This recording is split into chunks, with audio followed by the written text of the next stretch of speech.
Hello everyone, this is Emily and welcome or welcome back to Emily Central, your source to all things Philippines.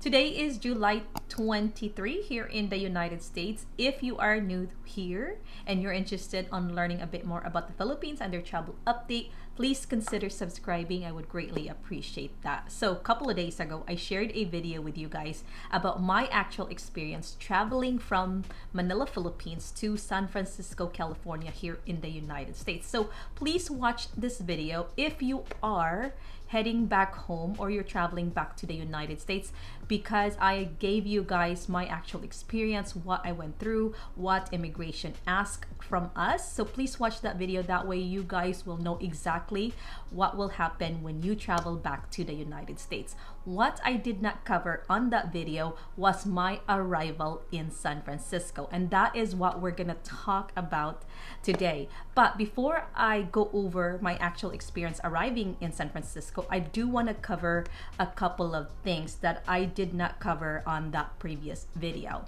Attestation form. So if you followed travel updates about the Philippines, the CDC, and the United States, the CDC was requiring passengers coming into the United States to fill out an attestation form. I did not mention that on my previous video coming back to the United States because attestation form is no longer required in order for you to leave the Philippines and enter the United States. So that form, everyone was talking about it. It's just like one health pass. It was a lot of process. There was a lot of information that you need to answer, and you need to give that to immigration in the Philippines at the airport so you can enter the United States. But no, there's no need of attestation form. So that's one question that I wanted to cover.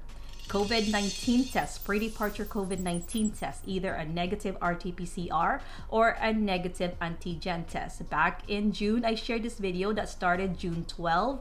The CDC, the United States, no longer required a pre-departure COVID-19 test. So that's a second question that I wanted to cover today. Third question was about vaccination card. Were we required to show our vaccination card? I shared on the video leaving our domestic flight from Davao to Manila. When we were going into the airport, they were asking for our vaccination card. When we got to Manila, it was not asked at all. But please have it with you. If you are fully vaccinated, please have your vaccination card with you because you never know when they're gonna ask for it. But when we got to Manila and leaving Manila, Philippines, it was not asked for it at all. So those are the three things I wanted to cover before I talk about our experience coming back to San Francisco, arriving in San Francisco, because this is gonna be a super easy, quick video. When we got to San Francisco, we were about 2 hours behind schedule because I mentioned on my previous videos coming back to the United States in Manila, we had some aircraft issue and we needed to stay in the plane and kind of wait until they fixed the issue of the aircraft, and we took off 2 hours later. So when we arrived in San Francisco, it was pretty late. It was after 10 p.m. and there was probably 2 groups of arrivals at that time. So since it was so late, there was not a lot of border patrols or immigration officers.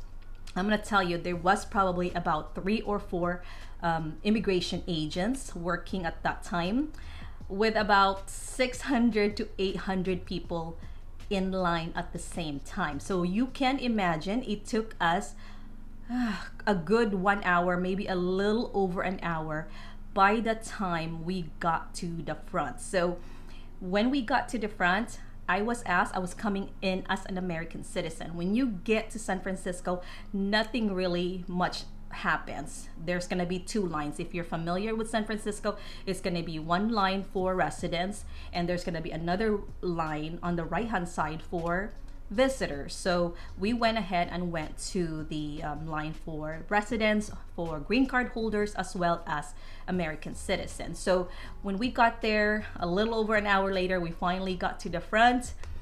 All you have to do is show your passport or your green card if you're a permanent resident. But for us, we are an American passport holder.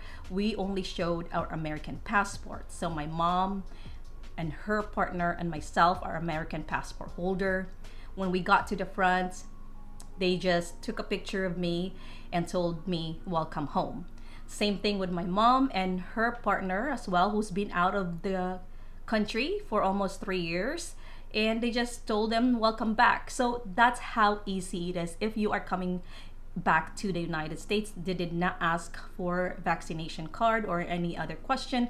But you know, I've traveled there many times. Sometimes they ask you, when was the last time you left the United States, or what was the date that you left the United States, or how long were you gone. So it is pretty easy. No worries, you guys. Just enjoy your flight back home to the United States if you are headed back to the United States. So if you are familiar with traveling in San Francisco International, you've probably seen those automated passport control. They used it a lot during the last couple of years, during when COVID was really high, and they were using that even before COVID. They were using that. There was a lot of them there, but it was not used at all. They were just all sitting here, as you can see on this video. It was all closed, it was all turned off. So the automated passport control, which was really easy, you used to just show your passport, scanned it, and you're just all set to go. But this time it was not. It was all the immigration officer that actually helped us before we got to customs, and customs was no issues at all. And that is pretty much it, and I will talk to you guys next time. Please don't forget to like this video and share it to anyone that might find it useful. I'll talk to you guys next time. Take care.